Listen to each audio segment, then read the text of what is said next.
So hello people, welcome back to my channel. This is Neetu Revalia here. So आज का video का topic तो आपको thumbnail और टाइटल से एज यूजुअल पता चल ही गया होगा. आज का टॉपिक है कि how was my exam. And just in case आप ये सोच रहे हो कि ये वीडियो इतनी लेट क्यों बनी है, क्योंकि मैंने सोचा कि एग्जाम कंप्लीट होते ही मैं अपना ओसी बैच शुरू कर दूंगी. एंड मैंने वही किया. मेरे 23 को एग्जाम खत्म हुए, मैंने 24 को जो बैच शुरू होने वाला था मैंने उसमें एनरोल करा लिया. एंड इस वजह से मुझे टाइम ही नहीं लग पा रहा. मैं सुबह घर से 8:30 बजे निकल जाती हूँ एंड मैं घर पे अभी कितना टाइम हुआ है, मैं 7 बजे आई थी. बिकॉज वो मेरा जो बैच है वो है पीतमपुरा और मुझे ट्रैवल करने में बहुत टाइम लग जाता है. तो इस वजह से ये वीडियो इतनी लेट आ रही है. बट ठीक है, अब मैं आई हूँ तो मैंने सोचा कि फटाफट से बना लेते हैं एंड आपके साथ शेयर करते हैं कि कैसे रहे मेरे एग्ज़ाम. पहली बात करते हैं कॉस्ट की. कॉस्ट में मेरा सबसे स्ट्रॉन्ग सब्जेक्ट था कॉस्ट इस ग्रुप में.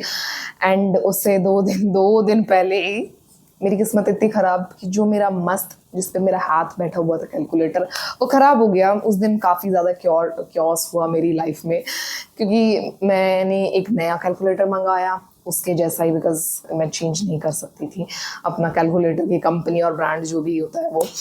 तो मैंने वो मंगाया वो, बट लोकल आ गया और कहीं पे भी ओरिजिनल नहीं मिल रहा. और मैं लोकल में बहुत ज़्यादा डिफेक्ट एक्सपीरियंस कर पा रही थी कि कभी कुछ दिक्कत आ रही है, कभी कुछ दिक्कत आ रही है.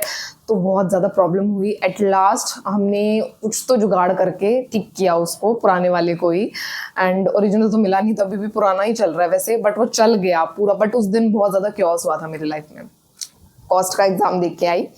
कॉस्ट का एग्ज़ाम मैं चाहती थी कि मेरा बहुत अच्छा जाए, ऐसा जाए कि मतलब वाह 60+ एग्जाम्पशन बिल्कुल 100%. बट मैं देख के आई, बट इट वाज ओके. नहीं हो पाया उतना अच्छा. और एक और चीज़ मैंने सोचा था कि जैसे प्रीवियस एग्जाम्स में होता आया है, MCQ बुकलेट जो मिलती है हमें वो वापस से ले लेते हैं. बट इन दिस अटेम्प्ट हमको MCQ बुकलेट प्रोवाइड कर दी.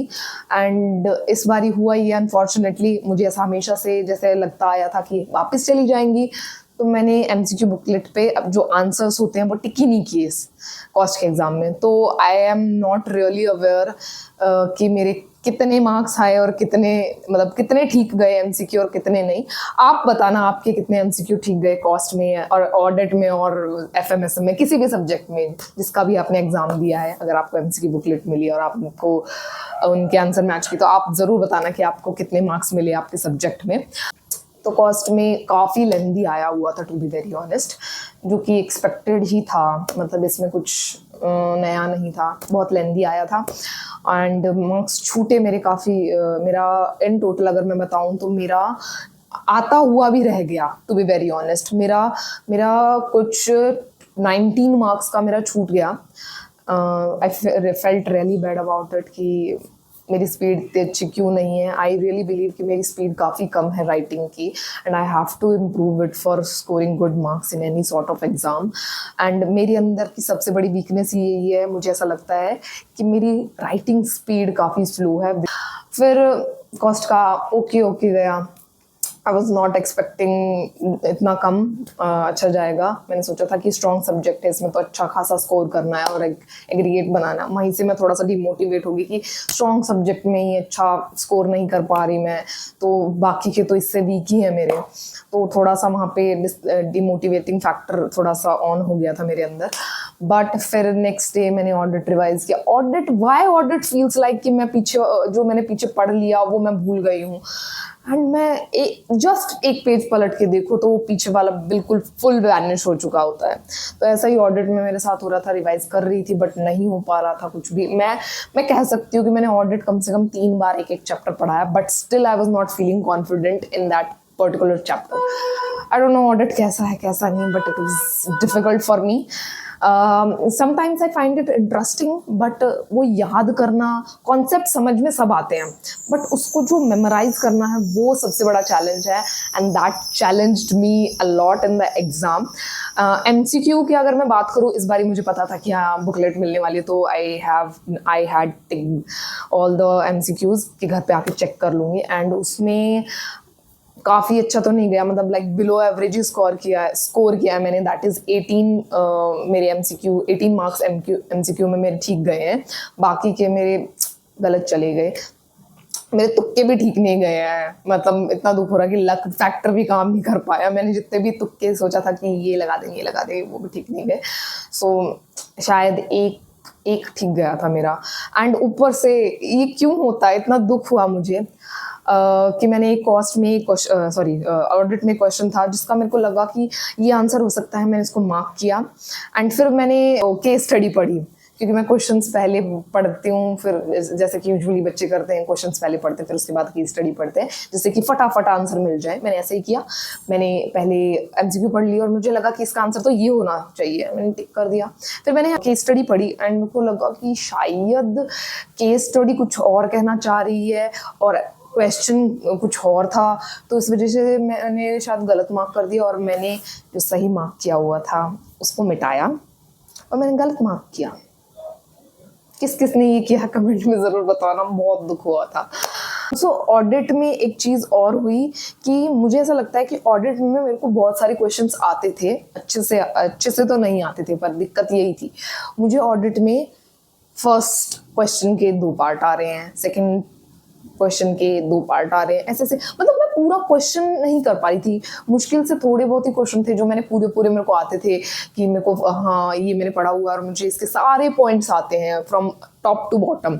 बट बहुत सारे क्वेश्चन ऐसे थे जिसका मुझे आते थे बट पूरे नहीं आते। आई अटेम्प्टेड देम पार्शली, थोड़ा बहुत मैंने बना के भी लिख दिया जो अगर मुझे लगा कि हाँ ये हो सकता है। तो मैंने ऐसा नहीं किया कि मैं बिल्कुल ब्लैंक छोड़ के आ गई। मैं बहुत रेयरली ऐसा करती हूँ कि जब मुझे क्वेश्चन नहीं आते होते तो मैं ब्लैंक छोड़ के आ जाती हूँ। आई राइट एनीथिंग और एवरीथिंग अगर मेरे पास टाइम होता है तो मैंने ऐसा ही ऑडिट के एग्जाम में किया। जो मुझे पॉइंट्स आते थे मैंने वो लिख दिए, जो मैंने थोड़ा बहुत बना के लिखना था मैंने वो किया। मैं खाली छोड़ के बिल्कुल, मेरी आत्मा मुझे इजाजत नहीं देती कि मैं पेपर शीट्स को खाली छोड़ के आ जाऊँ। मैं ट्राई करती हूँ कि कुछ तो मुझे रिमेंबर आ रहा है, कुछ रिकॉल कर पा रही हूँ, कुछ कीवर्ड्स कुछ भी, तो मैं उसको लिख के आऊँ। मैं ब्लैंक छोड़ के आना बिल्कुल पसंद नहीं करती अपने एग्जाम को। तो ऐसा ही मैंने ऑडिट में किया। अब बात करते हैं FMSM की। एंड उस दिन थोड़ा कम ही सोई थी, मैं 11 बजे सोई थी आई गेस, एंड मैं सुबह 4 बजे उठ गई थी। एंड फिर मैंने जाके अपना एग्ज़ाम अटेम्प्ट किया।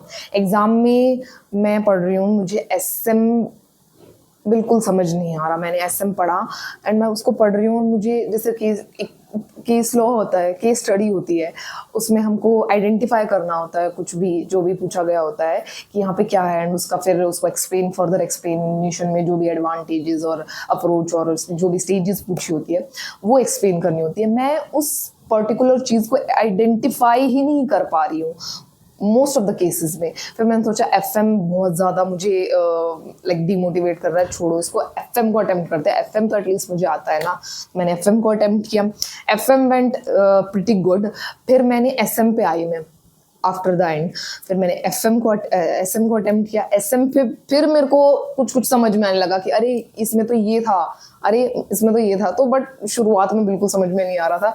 तो आई फेल्ट रियली बैड और थोड़ा सा डिमोटिवेटेड कि मुझे SM में बिल्कुल कुछ नहीं आ रहा। बट टुवर्ड्स द एंड मुझे याद आने लगा कि हाँ इसमें तो ये था and it went pretty average only. Cost से भी कॉस्ट से तो इतना अच्छा नहीं गया कॉस्ट जितना, बट कॉस्ट भी अच्छा ही कहाँ गया था, फिर कॉस्ट से भी बेकार गया ये। एंड अगर FMSM के MCQs की बात करें तो मैंने घर पे आके चेक किए एंड मेरे FMSM में भी ऑर्डर जितने ही मार्क्स आए, मेरे मार्क्स आए 18 और इसमें आई गेस मैंने 10 या 11 आंसर ठीक मार्क किए थे, बट वो कुछ एक मार्क्स के थे जो मेरे सही गए थे, तो इस वजह से सिर्फ 18 ही बने।